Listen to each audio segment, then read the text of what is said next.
Okay, so refurbishment of traditional and historic properties, practical issues and solutions in Scotland. We appreciate the imperative and the need.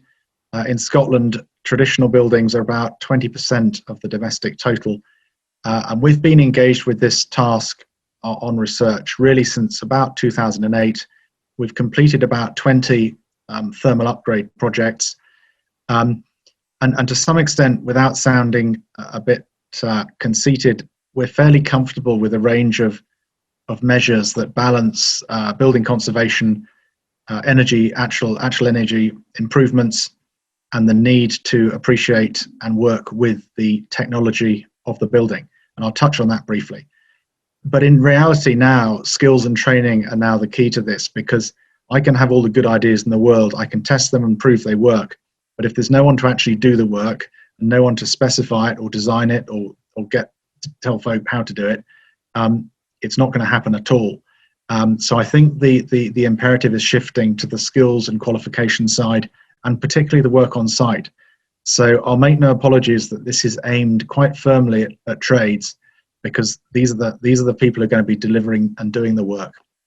And a lot of domestic refurbishment, I suspect, will happen without an architect or a designer. Sorry folks, architects, but they may not choose to pay for your services, or they may do indeed, and there's places for that. So that there is a scale of measures and how you deliver that. PAS 2035, recently out, now obliges training and qualification on measures for traditional buildings. So if you're going to comply with that PAS, you need to know what you're doing with old buildings, and not just what you've been doing for the last 20 years, which I'm sure is good, but it may not be necessarily exactly what the building needs for long-term durability. But thank you for coming and for listening. We've all had long days, no doubt, but I do agree with Ranald. I think there is a great opportunity here to combine appropriate refurbishment with thermal upgrade, because these things make sense when you do it together, no question. And there's other stakeholders too who probably aren't around this table just now, which is building control and planning. So there's a little bit of a journey yet to complete the suite, but you've got to start somewhere. And I think this is a great initiative for Tweeddale with a lot of relevance in the wider country and indeed beyond. So just quickly then, when I turn up in front of a building, what pops in my head? And I'll rattle through these: technical compatibility with the fabric, and to some extent that is the vapor movement paradigm, respecting, appreciating and enabling that.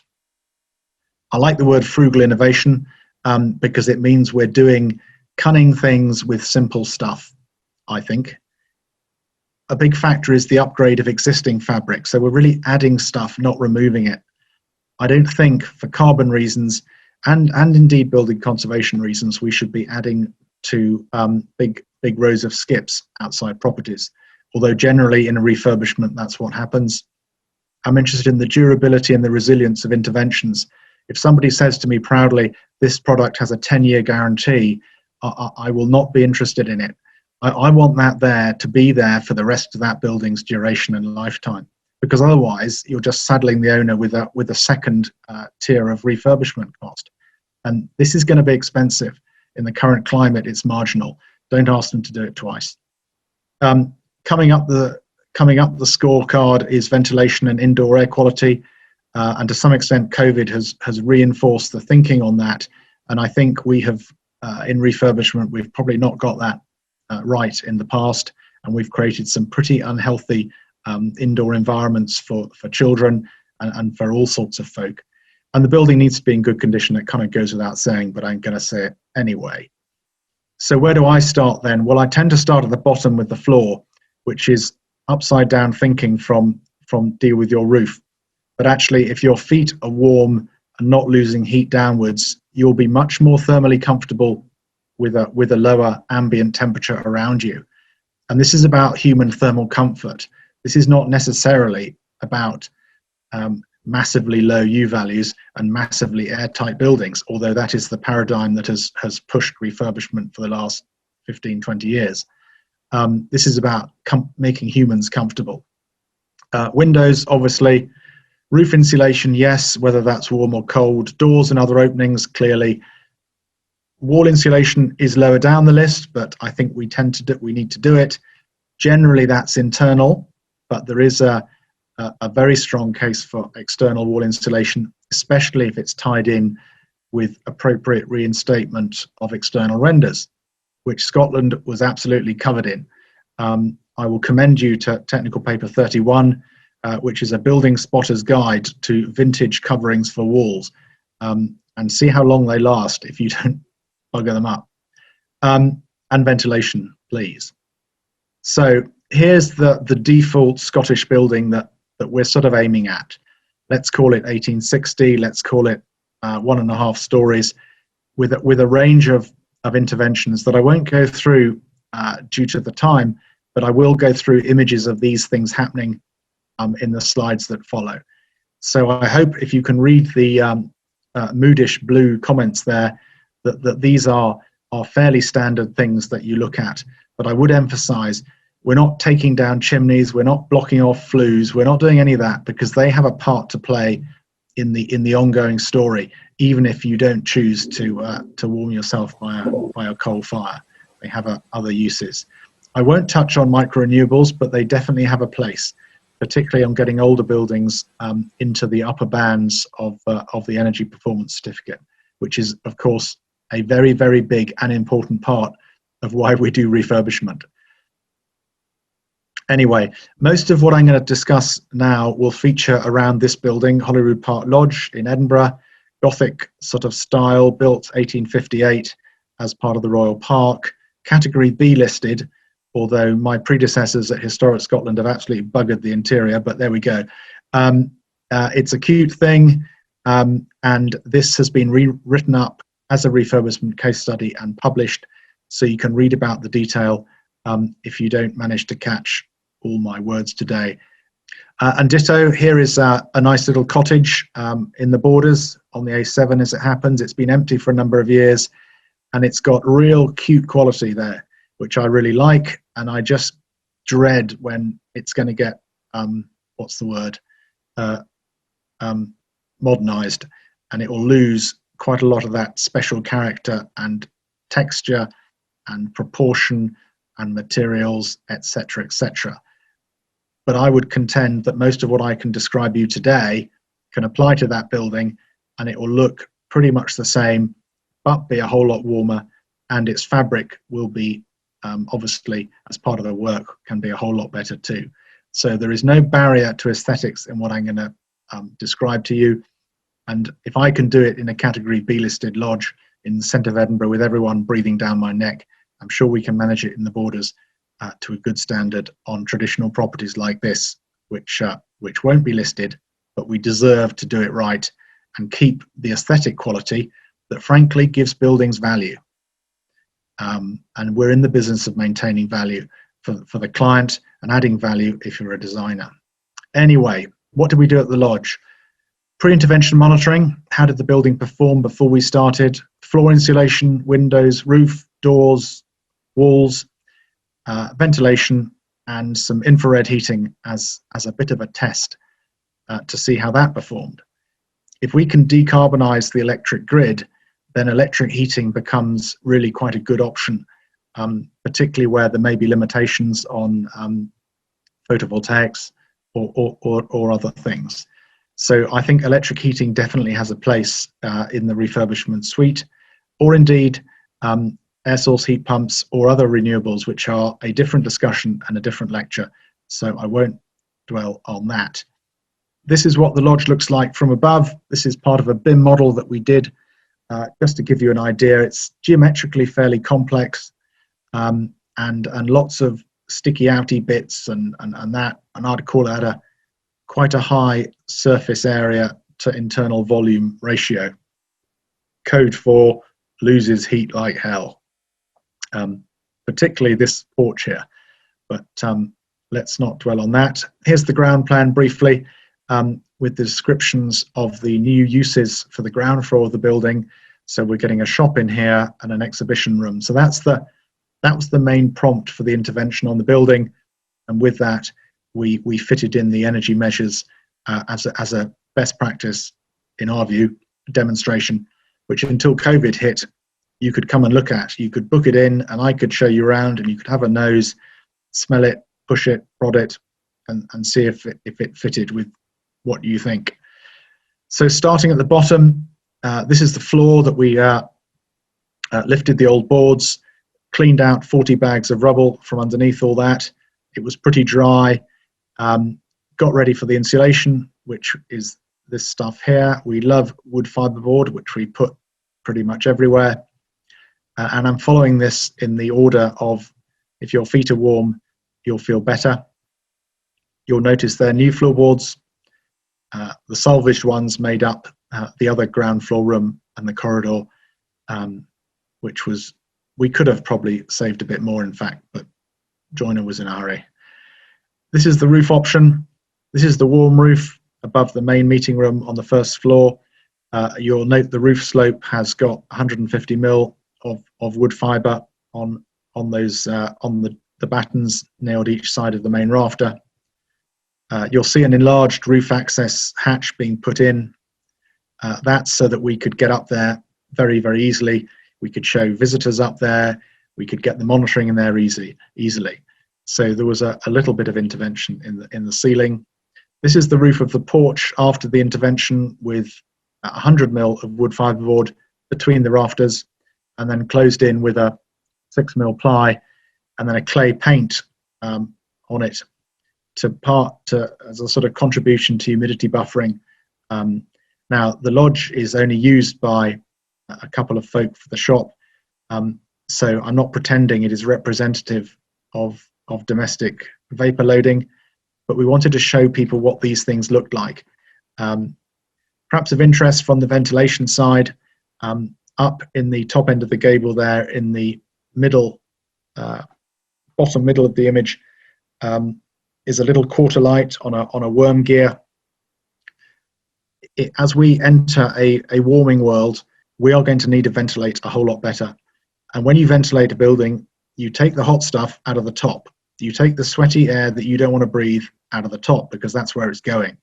So when you provide for ventilation in buildings, that's the bit you should be aiming for. Our predecessors knew this. They had fleshes and ridge vents and all sorts of things, which we cheerily take off and then wonder why we have uninhabitable attics and overheating in our roof spaces. Glazing wise, we had some casement windows from the 1990s that were in pretty good condition. We removed the single glazing, and we used a slim profile double glaze unit from a supplier in Dundee, which you can see here. So that was a retention of the existing frames, putting in new glass. Now there's a bit of politics with double glazing, and people have various views on the durability of such products. There is a very wide range of product you can take, from laminated glass with a sort of U value of 3.5 down to a vacuum pane by Pilkington with a U value of about 1.2, and everything in between. So it's the designer's choice on what you take. I think the vacuum stuff is brilliant. It is quite expensive. It is thin and slim as the day is long, and it goes very well into a refurbished sash. However, it is quite costly, and there are supply chain issues, so it won't suit everybody. Again, on the other side, the laminate is good stuff. It's not a particularly low U value, but it's that useful halfway house. So I think there's enough glazing options on the market now for you to make an informed decision. And occasionally, when the situation demands, a new like-for-like timber window is entirely appropriate. And we've got a model of an upgraded sash and case, one in our workshop in Stirling, which unfortunately you can't see. Draft stripping went in as well. The lodge building had suffered a bit of settlement, so in fact there was quite a lot of wonkiness going on, and even with the draft strip we didn't really get the windows as perhaps airtight as they could have been, so there's a bit more work there, I'll freely admit. Fielded panels on doors, 12 mil of vertical grooving can be quite chilly. Aerogel with plywood backing on the original, probably 1870 door, that I think was a very effective way of increasing the thermal performance of the main front door. Up on the first floor, we reinstated a missing hearth that one of my colleagues had removed in the 90s for two reasons. Firstly, to get the aesthetics of the inside of the building back into what I call the traditional building space.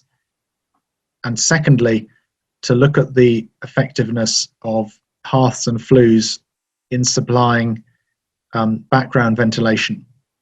And I'd like to emphasize controllable ventilation. If you can see my mouse, you'll notice a steel baffle is here, and having that open and closed does restrict the ventilation to the right level. And until COVID hit, we were going to do a program of CO2 monitoring when we had meetings in this room with the baffle open and baffle shut to see what effect it had on the CO2 levels and the other nasties that humans leave behind when they breathe. That ventilation script is rising up the agenda, as I said, partly because of COVID and a better appreciation on our internal environment. Plenty of clay paint around here, and the dark thing above the hearth there, that is an infrared radiant panel that we put in as a bit of a test. Makes a huge difference to thermal comfort. SAP absolutely hates it. If you have secondary electric heating in your building and you have a SAP assessment for your EPC, you will get hammered.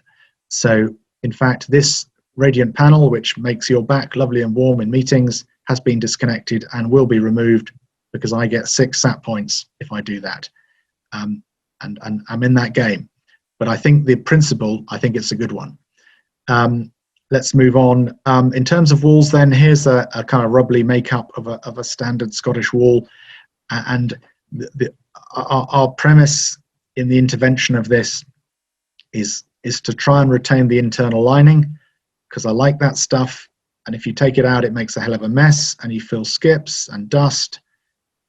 Is that saving resources? I'm not sure if it is, but can we get the performance a little bit better? A 600 thick rubble stone wall will have a U value of about 1.2, 1.4 depending. And if we can intervene in that wall, possibly by work in this void here, we can get that sometimes down to about 0.7. So that's not a bad improvement. There are considerations about the condition of the wall, the orientation, the vapor shifting that's going on, and by intervening in the gap, are you causing problems? And from what we've done, we're fairly comfortable that if that wall is behaving as it should, and your rainwater goods are decent, and it's not covered in cracked cement render facing west with a broken chimney, you're pretty much okay. This internal face needs to be vapor open as well, but it does seem to work. Even with that modest intervention, it is quite disruptive. I won't dwell on the mechanism for blowing it in. Here's a bit of foam going in that we tried, which works well too. This is a viewing panel at the lodge on the first floor in the meeting room, where you can see we've peeled back the layers so you get a feeling for the wall makeup. There's the plaster surface finish, which is what you've got all round. Taken off the plaster, you can see the lath. There's the internal rubble face. Get a feeling for the size of the gap there. That's probably 35 mil tops. And here's the blown cellulose that we put in. Even being quite modest with this, it was kind of disruptive. And I'm probably thinking now I would just zone that gap off with isolation behind the lath and plaster, sort of at the top of the comb and maybe at skirting board level. So whether we actually have to do that, but the snag is RDSAP wants that, and your EPC will almost definitely need a wall insulation intervention. It doesn't mean this is the only way. There are other ways. Applied aerogel to the existing lining certainly is a good one. And indeed, you could go further than that too. That's not my immediate business, and that is a different tier of intervention, which we haven't needed to get to, and you'll see why that is when I get to the end. This will sort of disguise as a sort of cupboard, so visitors could open the doors and have a look, and then close them again and keep the feel of the room. So part of the lodge project was to demonstrate this stuff, so people could come and look. And in better times, I'll be encouraging you to come up to Edinburgh and get your noses around the lodge, but that's not happening right now. Because I'm such a fogey, I thought it'd be good to have some aesthetic complementary stuff. So we got some vintage style electric fittings just to keep the feel of the place, and we were keen to retain these quirks, the plaster moldings that decorators just love to fill in, as a way of just bringing out the internal aesthetic of a sort of plain, ordinary Victorian interior, which is kind of nice. Just on the monitoring side, here is my pet scientist sitting at the table in the meeting room. There's the panel that you saw into. Here's some of the monitoring gear going up to the roof. That's some stuff going somewhere else. There's the radiant panel, and that's Cameron checking his phone for the curry that he's getting that night, or hopefully downloading data. There you can see the loft access ladder, so we can get up and down there easily. And as part of the interpretation of the building, we put pictures of the refurbishment in framed pictures around the place, so people got a feel for what was going on. While you're there and we're thinking about this room, we had a low VOC carpet. That's normal emulsion paint, but the ceiling is the clay paint that I mentioned earlier. The biggest VOC is probably this table, which is a compressed fiberboard thing with all sorts going on. Anyway, just interestingly, in the warm roof side, we did two trial interventions. One with the wood fibre set 40 mil down from the sarking, and then another panel with the wood fibre pressed hard up against the sarking, as conventional practice tends to go for gaps and for various reasons. But actually the monitoring, which these two graphs will show you, showed that here's the airspace between, or the wood fibre surface with a void, and here is the relative humidities at different thicknesses in that insulation layer without a void, pressed hard up against the sarking. And you'll notice it's smoothed out, which you might expect, but also about the same, if not a tiny bit lower, which is really interesting, because conventional refurbishment practice has said you have to have the gap because, and so that is interesting, just to probe the boundaries of conventional stuff. The other dashboard stuff you don't need to worry too much about. That's more about the heat flux. So outputs then for this kind of research that I've sort of cantered through at very high speed. We've got informed guides for the general public. We've got short guides for you folk, for trades and architects and people. And we've got technical papers that go into a bit more detail for those with more time on their hands. Probably as practitioners, I would commend the refurbishment case studies to you, because they are actual buildings where we've done this work, and you get a feel for the range of things that we did on different buildings, most of which I've described in this project, but you'll see them applied in slightly different ways in slightly different buildings. But I quite like the lodge as a single point of contact where we brought all this sort of project experience into one place and tried to deliver it.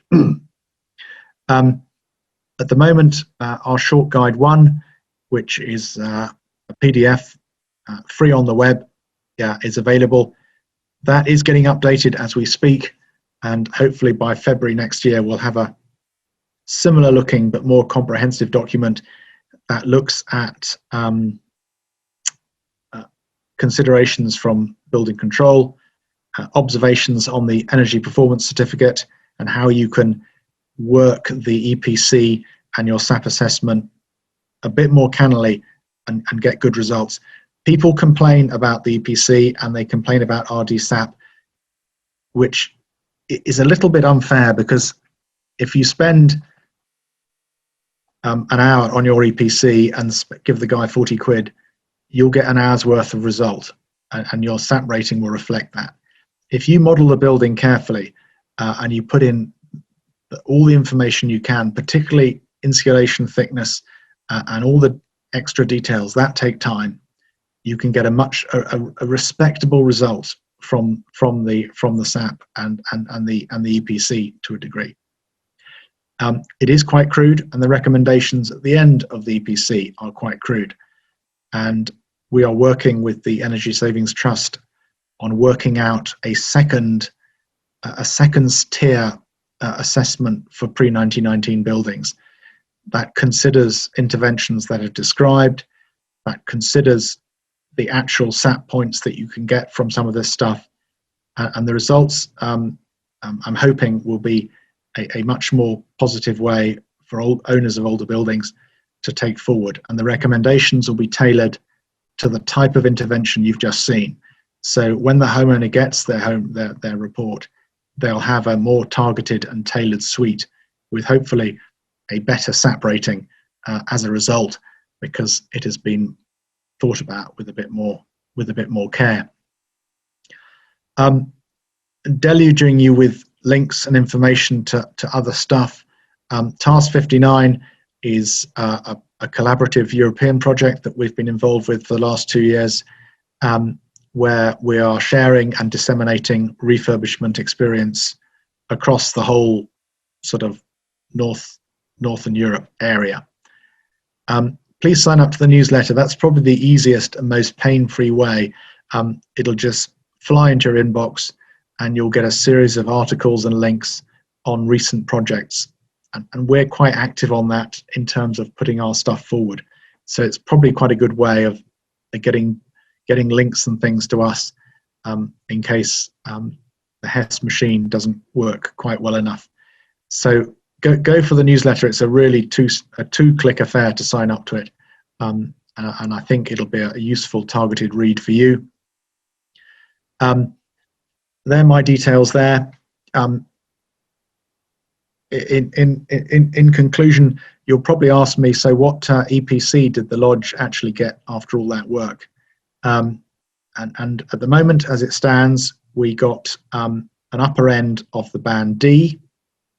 But once I have convinced the assessor that I have actually removed the infrared panels, and he has a photograph of the damper on that hearth, I will be on the lower end of a C rating. And I would suggest that a category B listed building in a World Heritage Site by the Palace of Holyrood House and all the other stuff that goes with it is not a bad result for a traditional building, which is still looking respectably like it did. In fact, if you saw what it looked like before, I hope you'd think it's an improvement. I'm very aware that the EPC and the SAP rating is pretty much at the domestic level going to be at the heart of this, because that is what clients have to do if they're going to rent a property, if they're going to sell it, and indeed as buyers, they'll be thinking about the EPC certificate and the band in which they sit. So we do have to work to that, whether we like it or not, whether we agree with EPCs and everything else. But I think with careful work, careful assessment by your assessor, you can make that refurbishment worthwhile. There is a lot that happens that I hear where a client has spent £30,000 on refurbishment and their EPC rating has gone from an E to a D, or even an F up just a tiny bit. So, but a lot of it is in what you do, the thickness of the insulation you're putting in the right place, and careful approach to the assessment. We can do all the good work we like, but if it's not showing up, it's not entirely right. On the training side that I mentioned at the beginning, we have a course now that has SQA approval, and we will be running from our training facility in Stirling in the spring of 2021. And it will be aimed at trades and architect. In fact, probably mainly at trades, because it is for supervisors of retrofit. And it's aligned to PAS 2035. So I would commend that to you. It's a 2-day course, I think, no, maybe 3, SVQ level 3. And if you're going to claim PAS 2035 compliance, you are supposed to have done that training.